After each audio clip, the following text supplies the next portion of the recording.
de Iberoamérica. ¿Por qué? Porque llegaron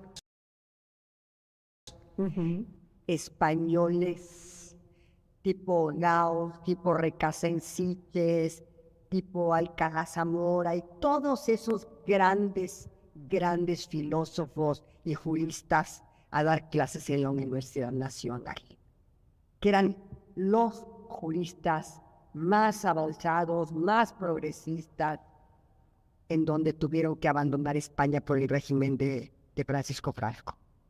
Entonces a mí me tocaron los trasterrados. Fueron mis maestros. Tuve el enorme privilegio de que fueran ellos mis maestros. Y por eso también siempre mi inclinación hacia la izquierda. Pero siempre mi madre con la solidaridad de la gente más humilde, ella siempre empática, no era un servicio de la casa, eran sus colaboradores.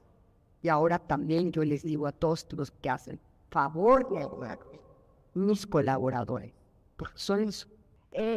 Ahí conoce usted a Eduardo García Villegas, quien sería su esposo, el padre de sus hijos.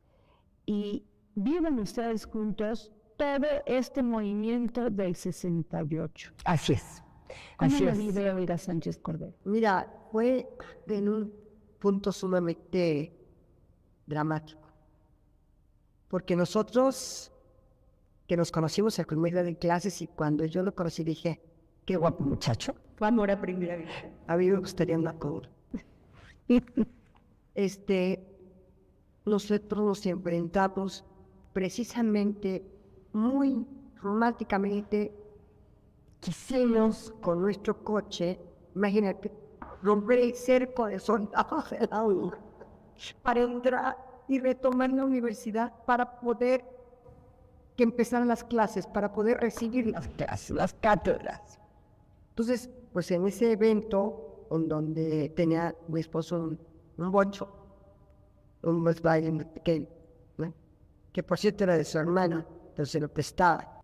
Entonces quisimos entrar en la universidad cuando estaba totalmente cercada por el ejército, y pues no tardaron en detenerlo, en sacarlo a él, en darle de culatazos, en romperle 3 costillas, en sacarlo, y afortunadamente la libramos, porque entre el temor con muchos de los compañeros no la libraron, fueron ejecutados, asesinados. Su vida no solamente como jurista, sino como mujer de esta sociedad, como la marca. Me marcó para siempre, me marcó, porque entonces me di cuenta de que teníamos que cambiar, de que era un grito de libertades, un grito de derechos que no estaban siendo respetados por el gobierno, porque nosotros luchábamos por las libertades. Imagínate, en esa época, a mediados de los 60, yo te puedo decir, sin temor a equivocarme, que todo pasaba por la famosa Secretaría de Gobernación, que era la Secretaría de la Censura. Era la Secretaría de la Censura previa. Ustedes como periodistas no podían publicar ni siquiera un artículo. Bueno, no se publicaba ni un libro, no se exhibía una película sin la autorización de la Secretaría de Gobernación.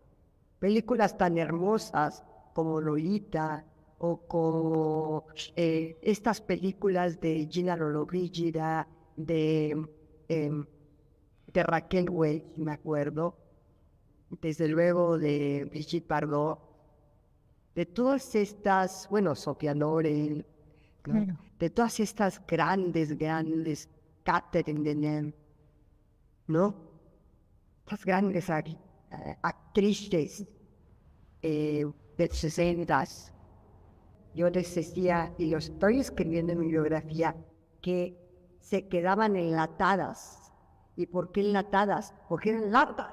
Donde veían las películas, eran latas de las películas de este material que era altamente inflamable. Se quedaban enlatadas porque simplemente no se exhibía. Un México represor en todos los sentidos, sobre todo en las libertades. Entonces, todo esto motivó el movimiento del 68. El movimiento del 68 era un movimiento estudiantil para las libertades, pro las libertades, para que se aperturara el gobierno en un paso a democratizar toda nuestra vida como ciudadanos y ciudadanas. Senadora Olga Sánchez Cordero, cuando vive usted este movimiento, usted se ha definido como progresista.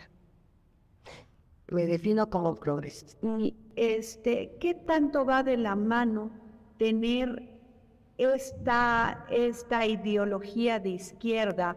Porque además es explicable, había una gran pobreza, había esta censura terrible a los ciudadanos, a los jóvenes. ¿Cómo puede ir de la mano estos dos esquemas filosóficos y además de acción? Yo creo que en mi caso personal, ¿cómo lo pude manejar? Porque yo tenía de mi parte de mi madre, de parte de mi abuela, esto es lo que tú has llamado en forma muy precisa para mí, esta sensibilidad social y esta solidaridad con el que no nos tiene. Y entonces, esto para mí era algo que yo vivía dentro de mi propia casa, que me enseñaba a mi madre constantemente. Mi madre, como te dije, era una lectora irrestricta, le encantaba Stefan Zweig. Yo creo que se leyó todas las obras de Stefan Zweig, sobre todo las obras, digamos, biográficas de Stefan Zweig. Le encantaba Taylor Caldwell también, que era también biógrafa de muchos personajes históricos, de Pericles, por ejemplo. Pero todo esto lo hacía ella, porque siempre la veías con su libro. Todo esto lo hacía ella porque ella quería seguir avanzando tal vez no con tanta claridad como la que tenemos ahora, en la perspectiva de género, en los derechos de las mujeres, en los derechos de todas y de todos, pero sí tenían, obviamente, esa idea. Es muy interesante porque después es usted magistrada, luego ministra de la Corte. Sí.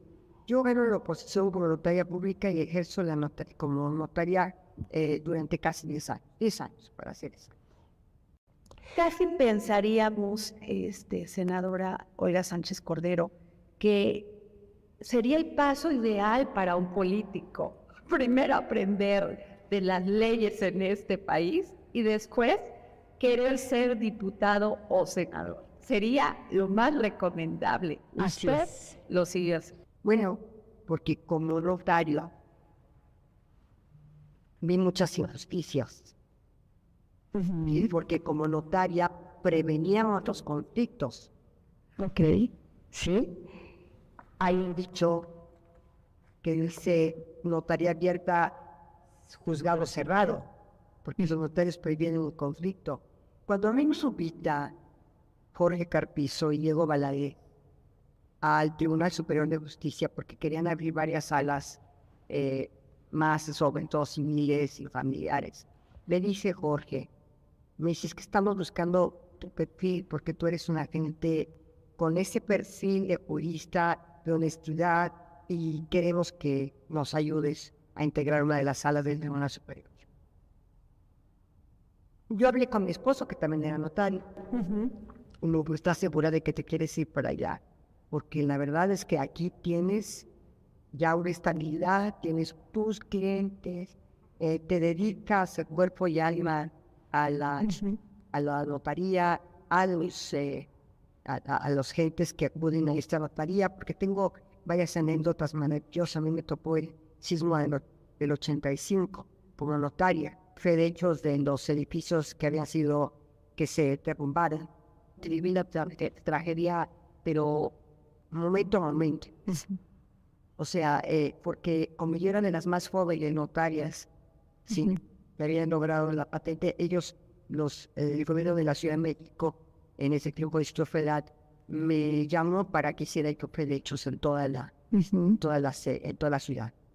Y era dramático porque cuando iba a hacer una fe de hechos de algún edificio que se había derrumbado, todavía estaban rescatando cadáveres o personas con vida. Entonces era era muy impactante porque en la fila salía el llanto de niños, de bebés. Y luego ahí en el parque de Seguro Social de béisbol que estaba allí en el Obrero Mundial, por ahí, por el viaducto, ahí estaban llevando prácticamente todos los restos de las personas que estaban recuperando los cuerpos de las personas que estaban recuperando bajo los escombros. Y a mí me tocó ir ahí también. Entonces, pues yo viví eso y luego me tocó los programas de renovación habitacional y me tocaron los donativos de la Cruz Roja Internacional con acciones de vivienda a todos los que iban a los beneficiarios de estos programas porque habían sido damnificados. Entonces, solamente creo que yo fui la única que hice ese programa que eran colas en mi notaría, eran las colas enormes, ¿no? De gente que entregaba su cheque, la Cruz Roja Internacional le entregaba su cheque a su nombre, ellos endosaban el cheque al gobierno del Distrito Federal del programa de vivienda, renovación habitacional o fase 2 o todos los programas de vivienda que tenía en ese momento el gobierno.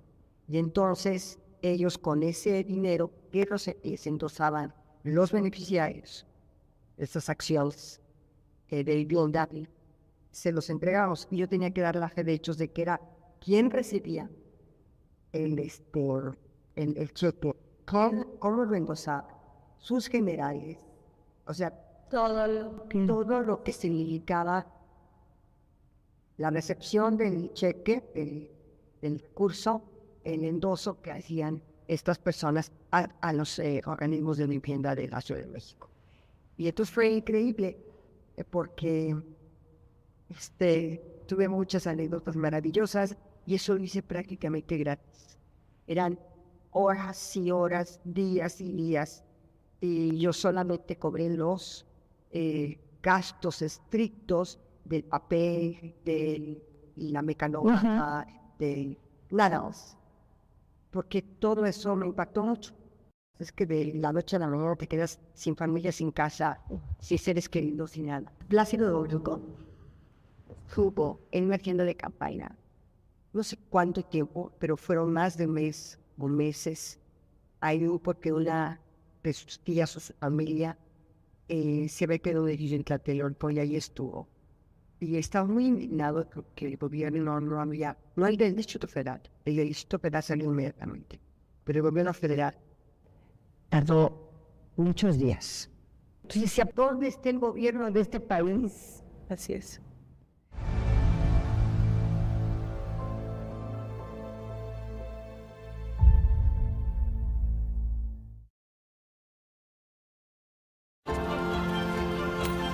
Lo hicimos de nuevo.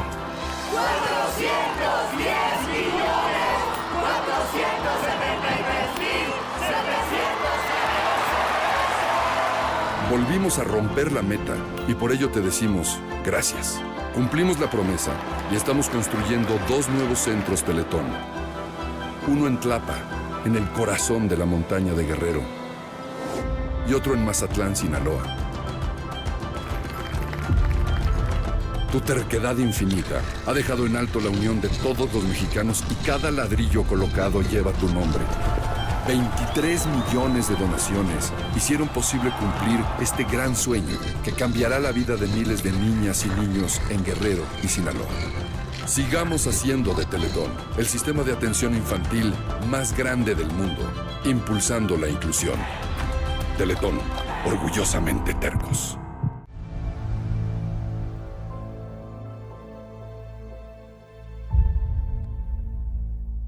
Senadora Olga Sánchez Cordero, cuando usted tomó protesta como senadora de la República el 1 de septiembre del 2018, pidió licencia porque la habían nombrado secretaria de Gobernación. Así fue.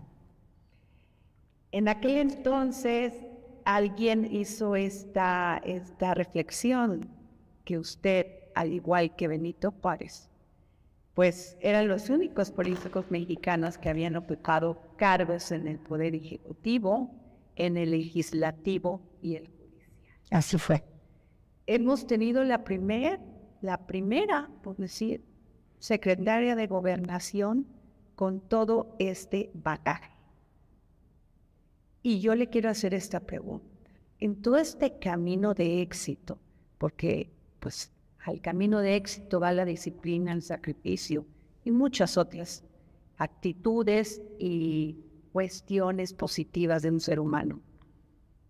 ¿Vivió micromachismos? Desde el día uno. ¿Y qué sentía? ¿Qué pensaba? Decir, soy una mujer que ha caminado todo esto, que se ha formado, que he sido disciplinada, que he dado toda mi emoción y pasión, y se atreven a hacerme esto. ¿Qué decía usted? Mira, es que el sistema patriarcal y el machismo lo tenemos normalizado. Está normalizado. Si tú ves los debates de 1917 en la Constitución para negarle el voto a la mujer, te puedes dar cuenta de que la perspectiva era de una persona sin capacidad de decisión. Eso fue lo que dijeron los constituyentes. No tiene la capacidad para decidir. Entonces, todo esto del sistema patriarcal, del sistema machista, había que nadar contra la corriente, y la corriente a veces era terriblemente complicada. Había que romper paradigmas y esquemas, y era muy complicado porque al enfrentarse, por ejemplo, cuando yo llegué como notaria, primera notaria de la Ciudad de México, llegué a una comida de los notarios que hacen cada mes los primeros miércoles. Llegué, yo pensé, bueno, Diana, le iban a recibir con gusto, con reconocimiento, cuando menos amablemente. O sea, estamos hablando de notarios. 1983, los primeros años de los 80. Llegué y el recibimiento fue no solamente hosco, sino tanto agresivo. Yo tenía escasamente 30 y tantos años. Y llego ahí y me doy cuenta que les estaba yo rompiendo su club de Toby, que les estaba yo rompiendo sus comidas maravillosas, mensuales, en donde podrían explayarse lo que quisieran, después jugar dominó, tomar la copa, platicar lo que se les pegara la gana, y yo llegaba a ser una intrusa en esas comidas y en ese ambiente que era exclusivo de ellos. Y así me lo hicieron sentir. Cuando yo pregunté por un baño para lavarme las manos para comer, me dijeron, aquí no hay baños para notarias. Si usted quiere ir a las secretarias, está llamado. Despectivamente. Cuando yo me incorporé entonces a la comida, me dijeron, vamos a construir un salón de costura aquí al lado. Fue una comida de agresiones permanentes. No fue una comida agradable.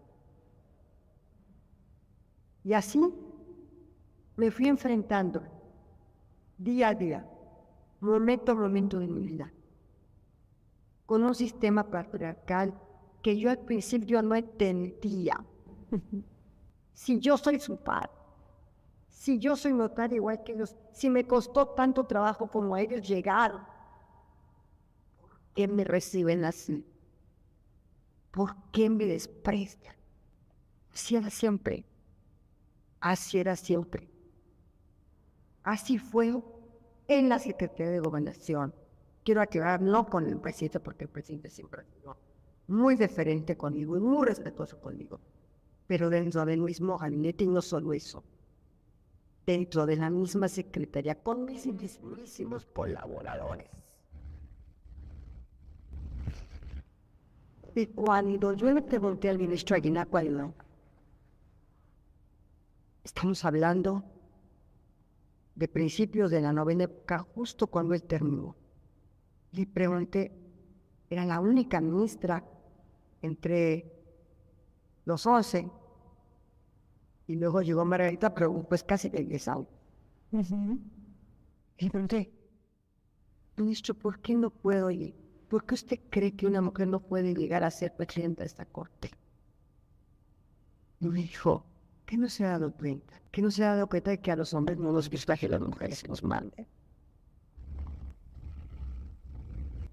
Qué duro.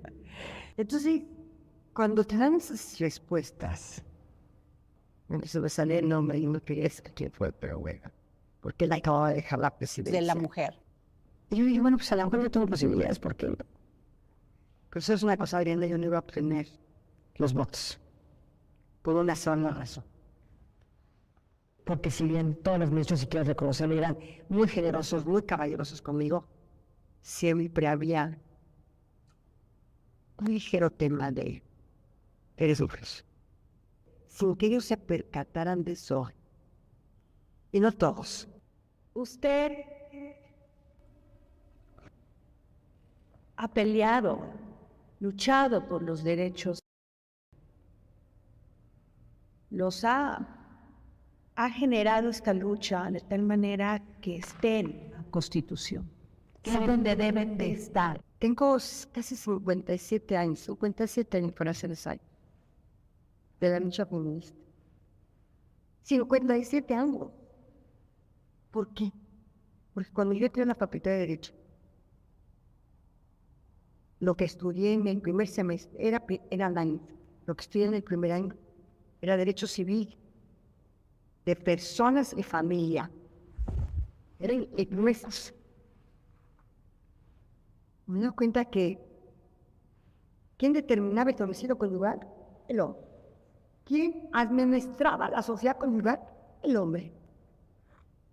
¿Quién tenía el derecho de, digamos, de educar a sus hijos y de que sus padres tuvieran la preferencia en caso de que ella faltara la madre y el padre faltara la preferencia? Obviamente, los padres del padre, no de la madre.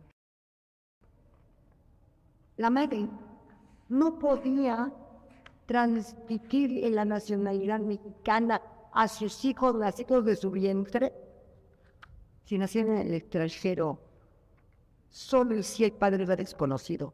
Eso lo decía la Constitución. No la decía la ley secundaria, la Constitución. Yo me preguntaba, ¿y por qué? ¿Y por qué tengo que pedirle permiso a mi marido de interponer una demanda de amparo? O sea, ¿por qué no podemos ser nosotras las dueñas de nuestra vida, de nuestro proyecto de vida? ¿Por qué no podemos ser iguales ante la ley? Usted publica Juzgar con Perspectiva de Género, Instituto Nacional de Ciencias Penales, en el 2019. Esa fue una de las aportaciones para la medalla que me otorgó el INACIP en ese momento.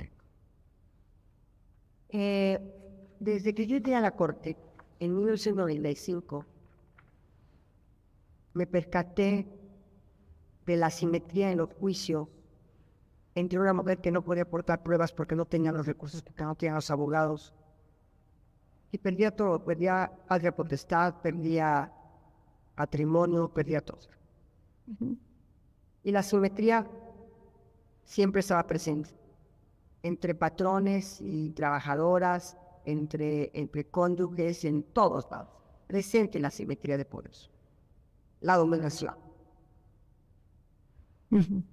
Entonces, yo empecé a decir, no, fíjate, mi primer conferencia, juzgar con ojos de mujer, porque no existía el término perspectiva de género en el 95. ¿Cuál fue la conferencia de Beijing? Y ahí empezó todos los derechos para todas las mujeres. Y todo el mundo decía, pero esto es una verdad de perogrullo. ¿Cómo no van a hacer todos los derechos para todas las mujeres? Pues no. No existe. No todos los derechos eran para todas las mujeres, ni en México, ni en el resto del mundo. Y cambió. Usted cambió con esta lucha de perspectiva de género la justicia para las mujeres. Sí. ¿Se siente usted orgulloso de eso? Mira, me sentiría yo orgullosa y me seguiría satisfecha si esta fuera ya una realidad, pero todavía no lo es. Todavía hay juezas que son más duras para juzgar a las mujeres. ¿Por qué cree usted que pasa esto, senadora Andrea Sánchez? Porque también tienen internalizada la cultura patriarcal y el desprecio por la situación de la mujer. Si una mujer debe cometer algún adulterio, es lapidada en forma figurada. Le quitan todo. Le quitan la patria potestad de sus hijos. Le quitan el matrimonio. La excluyen socialmente. La marginan. No participa ya en nada, ni siquiera en sociedad. Un hombre que lo haya hecho igual en las nuevas condiciones es una cama al aire. Claro, y se ríen. Y ahí iría esto, senadora, en el caso de los feminicidios. Ahí están las estadísticas. Las mujeres son más duras para investigar los ministerios públicos con perspectiva de género. Yo tengo una muy buena impresión y lo quiero decir tal cual, de Ernestina Godoy. Okay. Porque todos los temas que yo le he mandado en el sentido de violencias por contra de determinadas mujeres que yo veo, algunas muy humildes, de otras de un estrato social distinto, tienen una perspectiva de género, de verdad, con una sensibilidad increíble y que además conocen el tema, porque aparte no todo el mundo conoce el tema, ni conoce cómo manejar una situación de asimetría y de discriminación y de violencia. No todo el mundo, de repente, Pero no deberían, si se dedican a impartir justicia. es tan imperceptible esto que tienes que tener una capacitación muy precisa para que puedas tú determinar que efectivamente hay una discriminación y un sistema simétrico. Lo han vivido todas las juezas. Es increíble, pero está normalizado. Eso es lo que yo quisiera mandarle este mensaje a tu auditorio. Que está normalizado un sistema patriarcal, un sistema machista, y está culturizado y normalizado hasta en las propias mujeres, que no se dan cuenta de las violencias. Ni las fuerzas se dan cuenta de las violencias. Es increíble.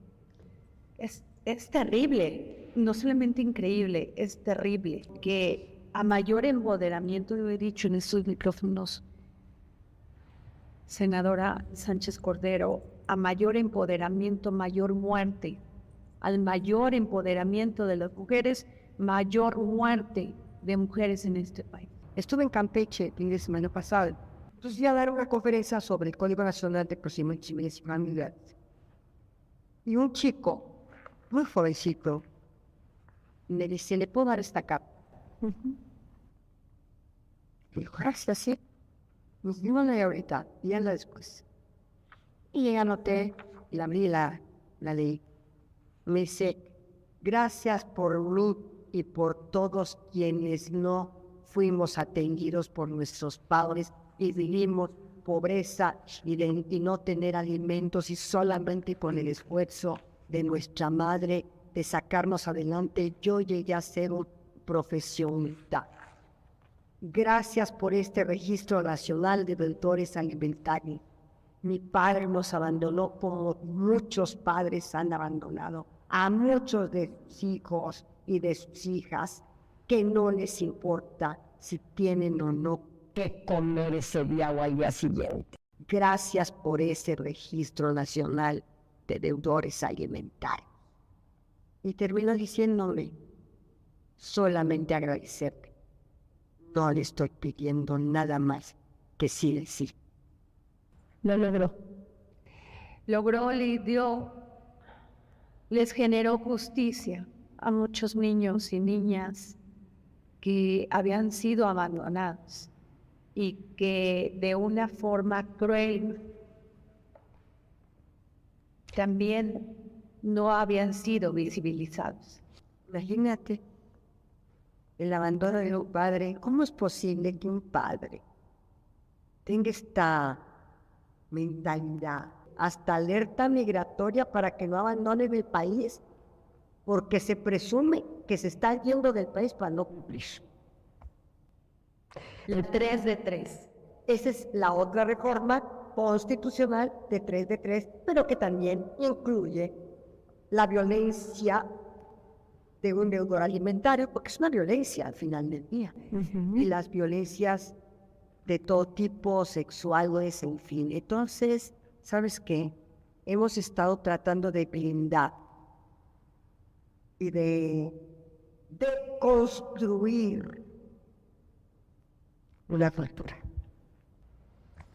Ahora, esta ley vicaria, con muchas mujeres que he platicado, se está agudizando, senadora.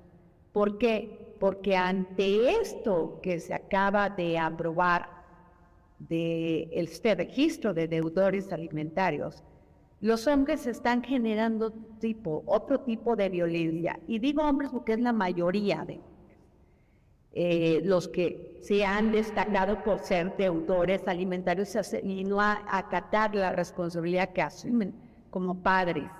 Y hacen estos micromachismos y estos mensajes a la familia y a la mujer y la hostigan.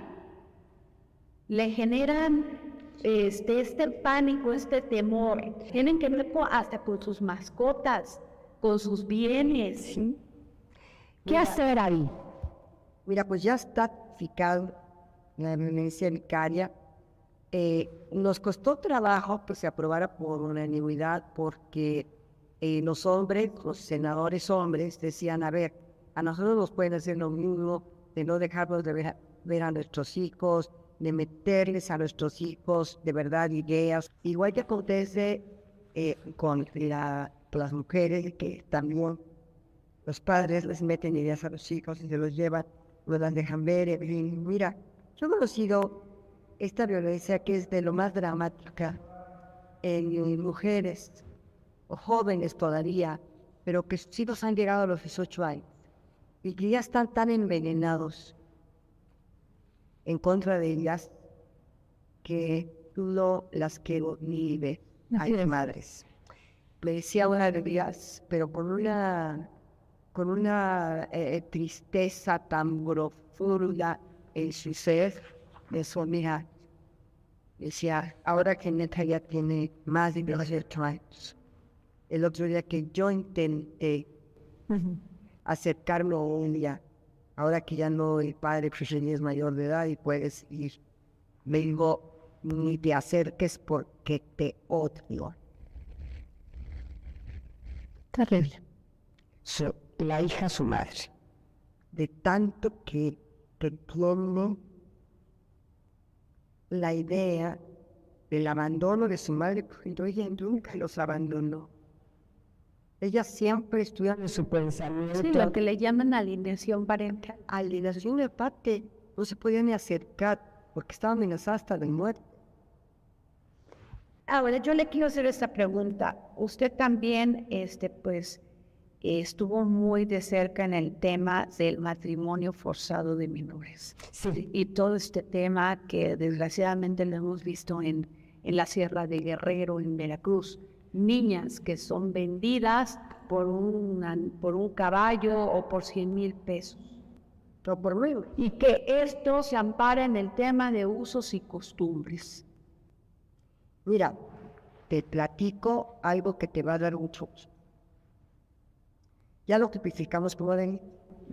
Pero ¿qué empezó a pasar? Entonces ya no se casaban. Se las daban a mí también para procrear y para, como, ¿verdad? Como de su propiedad, Exacto. ¿no? Como si fuera un animal de su propiedad. Y entonces ya no se casaban porque entonces estaba cada vez matrimonio forzado.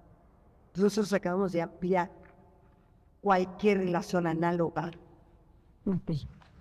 porque entonces ya se puede tipificar la otra condición análoga al matrimonio, pero que no ya no se estaba casando legalmente, sino que estaban haciéndolo fuera de la ley, pero que era una relación idéntica, análoga. Cuando hablo con usted y siento la confianza como ciudadana de que tenemos legisladores que están defendiendo nuestros derechos, no solamente como seres humanos, sino como mujeres. Y eso debería ser el poder legislativo. Cada vez que los ciudadanos vemos un debate que no tiene nada que ver con la defensa de los derechos humanos, nos trae una terrible decepción el poder legislativo. La política tendría que ser la discusión de proyectos en lo personal o con partidos, o debería ser precisamente esta defensa. Espérame, Tito, es que son dos temas muy interesantes y los dos diferentes. En la Comisión Permanente Nacional de la República y en la Cámara de Diputados hay lo que se llama un espacio para agenda política, en donde se discute muchos de los temas que está sucediendo en ese momento. Eso es un tema. El otro tema es el estrictamente legislativo. Yo creo, mi querida Adriana, que está bien la agenda política y está bien la agenda legislativa de los derechos, por supuesto. ¿Por qué está bien la agenda política? Mira, yo estuve en la Corte 21 años. Ok. Y cuando llegábamos al Pleno, había un tema, por ejemplo, nacional, un tema de política nacional o temas de verdad muy complicados en el país. ¿Y qué pasaba?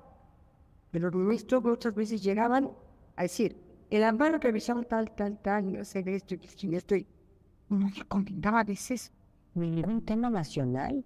Ok. Yo decía, y le decía a Juan Silva Mesa, que era mi gran amigo y compañero de la escuela en ese entonces, fue uno de los dos últimos que llegamos a la Corte por la renovación generacional. Y decía, Juan, pareciera que en el país no está sucediendo nada. Esos vienen a ver el amparo directo de revisión de la controversia constitucional o la acción de inconstitucionalidad, tal, número tal. Me dije, y lo que acontece en el país, ¿cómo es posible que no ni siquiera lo hablemos? Entonces, a mí, en lo personal, si tú me dices qué opino, qué bueno que se hablen los temas, y qué bueno que se hablen los temas en el Parlamento.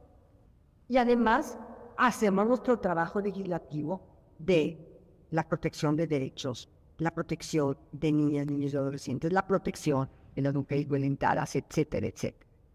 Pero también la agenda política, creo yo, que la agenda política es más que positiva.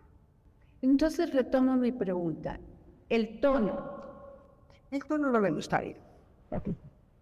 El tono no me gusta a veces porque no creo que deba ser, o la polémica deba ser a través de insultos, de descalificaciones, de todo.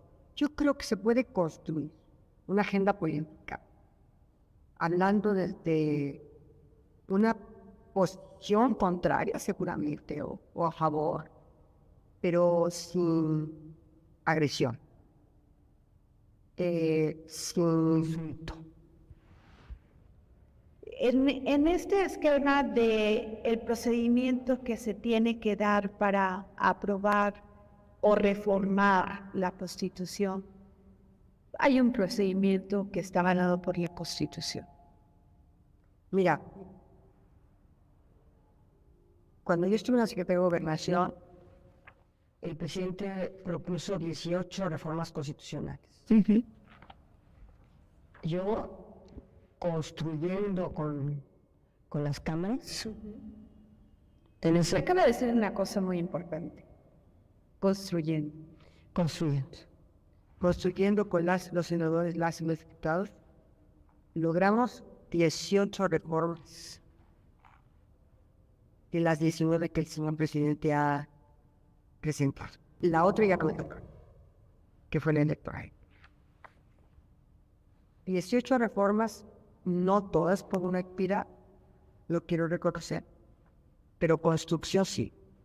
Cuando menos de las mayorías calificadas para que la reforma fuera una reforma constitucional. Algunas probabilidades, algunas pocas, como la reforma de la Guardia Nacional, como la reforma del artículo 30 de la nacionalidad mexicana que no fue del Ejecutivo Federal, que yo en la iniciativa la presenté. Ahora, de un día a otro, esto no se sabe casi, pero es bueno que se diga. Esa reforma que yo presenté le dio la nacionalidad mexicana de un día a otro a 12 millones. 12 millones fue el universo que impactó una reforma constitucional sobre la nacionalidad mexicana. Hoy en día, nuestro país es un país transnacional. No es un país que se queda nada más en la frontera. Porque hoy tenemos mexicanos de segunda y tercera generación nacidos en el extranjero que también son mexicanos y que no podían ser mexicanos. Construcción y diálogo. Construcción y diálogo. Olga Sánchez Cordero, es usted una gran cocinera. Le encanta Sor Juana Inés de la Cruz. Armando Manzanero, Plácido Domingo, Emanuel, José José. Así es. Si tuviéramos que cocinar un gran chile en lugar, lo cocináramos con elementos políticos, ¿qué ingredientes le pondríamos? Imagínate que el chile relleno en nogada es precisamente la bandera nacional. Es dulce y salado. Rojo de la granada, blanco de la nogada con nuez y el chile verde. Esa es la bandera nacional. Ante todo. Ante todo. Y también los sabores que tú acabas de decir con toda precisión. Agridulce. Como todo en la vida. Como todo en la vida. Como todas las personas. Todas las personas, mi querida Diana, tenemos un lado claro y un lado oscuro. Procuremos que nuestros lados oscuros sean los menos. Y nuestros lados claros los más. Las instituciones también tienen sus debilidades y sus fortalezas. Y si nosotros queremos ser críticos, muy críticos hacia adentro del poder legislativo, en la reforma electoral que nos anuló la Corte, tenemos que empezar por una introspección hacia adentro y decir que no hicimos bien en el proceso legislativo. Antes que decir por qué la Corte la anuló, por qué no hacemos una introspección. Y se los he dicho. La reforma que llegó al Senado de la Cámara de Diputados, por decirle una frase, fue atropellada. Fue atropellada. El Senado cuidó un poco más la forma, el proceso, pero ya venía muy atropellada de la Cámara. Entonces, los tribunales constitucionales del mundo, no solamente de México, del mundo, no solamente es la constitucionalidad y la material de la norma, sino cómo esa norma en su proceso legislativo fue cuidada. También, así como el Poder Legislativo tiene sus fortalezas, que son muchísimas, Y también tiene sus debilidades, que son otras. También el Poder Judicial tiene sus fortalezas y sus debilidades. Todos se Reforma, no fondo. Hay reformas. Hay reformas. No fondo. Pero también el Poder Judicial tiene que hacer, te lo digo aquí con todas sus letras, y sobre todo viniendo de usted. de la introspección hacia adentro del mismo Poder Judicial y revisar sus debilidades y fortalecer más aún sus fortalezas. Yo recuerdo, hace muchos años, cuando Jorge Carpizo fue rector de la universidad, él sacó un libro, que ojalá se recupere, Fortalezas y debilidades de la UNAM. Y ahí te das cuenta cómo, así como los seres humanos tenemos luz, sombra, así las instituciones tienen estas fortalezas enormes. La UNAM es no la de las instituciones, sino la institución que le otorga al pueblo de México mayor movilidad social y mayor preparación. Es de las 100 mejores universidades del mundo. Y la Facultad de Derecho, la primera en Iberoamérica, dejando atrás a las españolas y a las portuguesas. Aún así, las debilidades. Aún así, las debilidades del Poder Legislativo, del Poder Judicial y del Poder Ejecutivo. Aún así, las grandes fortalezas de las instituciones. ¿Hay madurez en este país para hacer eso? No solamente el legislativo, el judicial, los tres poderes y el ejecutivo. ¿Hay madurez política? A ver, yo te contestaré de la siguiente manera. Las instituciones, los poderes, los componen y los integran las personas. Son las personas. Y somos nosotros los responsables de la madurez o no que podamos incluir a las instituciones. Muchas gracias, senadora Olga Sánchez Cordero, por esta entrevista para El Dedo en la Llaga. Y de verdad, gracias por esta oportunidad. El próximo jueves, en El Dedo en la Llaga. Tu padre Sabino López, un gran pintor. Entiendo que verlo todos los días generó en ti no solamente esta conciencia por ver, por observar, por llenarte de emoción, pero ¿cómo decides ser pintor? Pues desde niño recibí todos estos estímulos.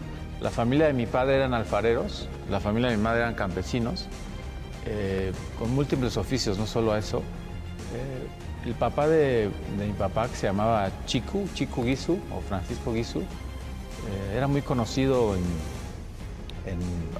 varias partes del Istmo, incluso en algunas regiones, hasta Guatemala, porque tenía mucha sabiduría, sobre todo curaba a la gente con plantas, con medicina. Y era una persona muy curiosa, que hacía objetos, instrumentos, sabía poner ventosas y todas estas cosas naturales.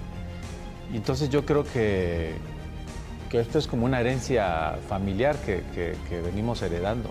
Entonces mi papá la supo transmitir, como que esta sensibilidad, mi padre la supo transmitir conmigo. Yo no considero que mi papá haya sido mi amigo durante la infancia, porque yo creo que en la naturaleza no existen jerarquías, pero siento que un papá más que un amigo tiene que ser una figura que represente fortaleza. Como un roble, inspira y cuida y protege a los robles pequeños para que crezcan y se desarrollen, para que algún día sean también un roble grande. De hecho, el nombre de mi papá, el Sabino, es el árbol del tule, el ahuehuetle. Mi bisabuelo se llamaba Sabino Guizu, entonces a mí me pusieron Sabino. Entonces somos una generación de árboles que se transmiten todo el conocimiento, consciente o inconscientemente, a las nuevas generaciones.